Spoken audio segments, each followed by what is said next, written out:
Cancellations from two of the largest customers based in the United States and also 737-9 customers are set to continue long into the weekend. United Airlines and Alaska Airlines are currently dealing with a grounded fleet of 737-9s following a major incident and also an airworthiness directive issued by the Federal Aviation Administration. The EAD, the E standing for emergency, ensured that planes were parked so mandatory inspections could take place.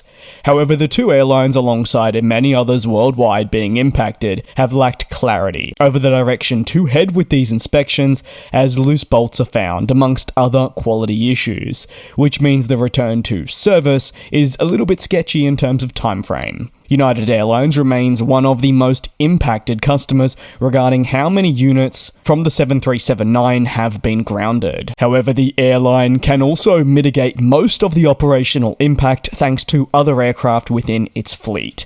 The airline has commended the Network Operations Center, which has been able to shift 30 or more flights set to be operated by the 737-9 to other aircraft. As a result, the company has accommodated thousands of customers instead of leaving them stranded.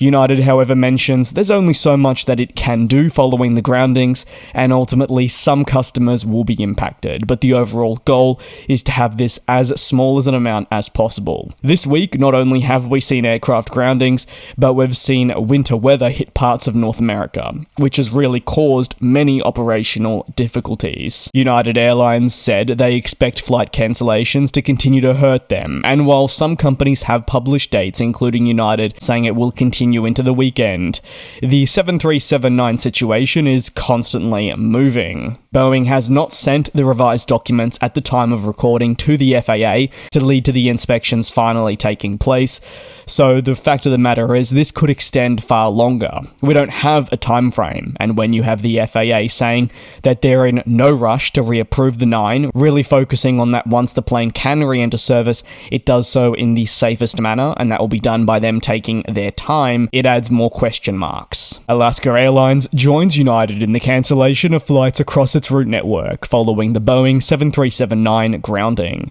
However, unlike United Airlines, Alaska doesn't have a fleet reaching nearly 1,000 units. Thus, the variant's grounding can be felt much more on them.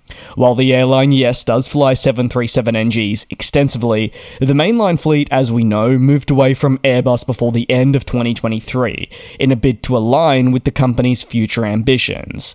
These 737NGs, alongside your network operations staff, will likely get an all-time workout as the airline attempts to mitigate some of the impact on customers wherever possible.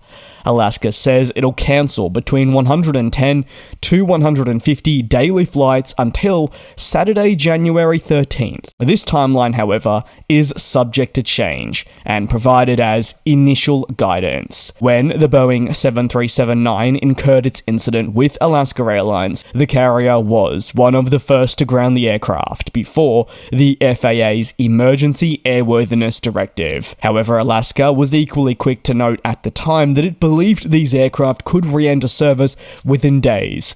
Therefore, the impact on customers would be very limited. But now, as we approach nearly a full week following the incident and therefore the EAD from the FAA, these planes do remain grounded. A timeline, like I said, remains unclear as the FAA focuses strictly on safety and the NTSB takes its time with the ongoing investigation. As this is constantly a moving situation, for the FAA, they're also waiting on Boeing to send through that revised MOM. What is the MOM I speak of? Well, in similar fashion to United and many other operators, Alaska is currently awaiting what can be deemed as a final and well-revised multi-operator messaged MUM, if you will, that'll be provided by the plane maker.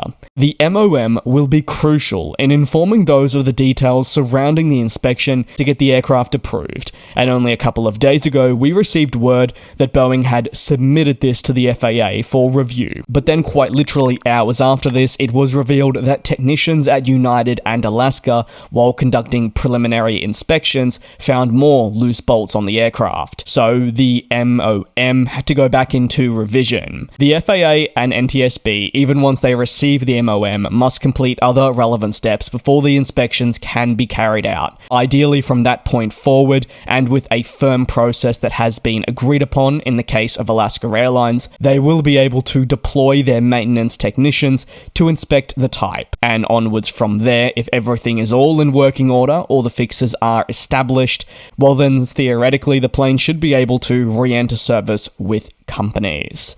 That's going to conclude the brief update in regards to cancellations, which we're seeing continue now into the weekend as airlines await that MOM and then inspection can finally take place. Stay tuned in, I'd say, 10 to 11 hours for another beefy update surrounding the 737-9 grounding, as we have received some more information from Boeing's CEO on the situation, as well as analysts chiming in with their thoughts and opinions. And we'll fly.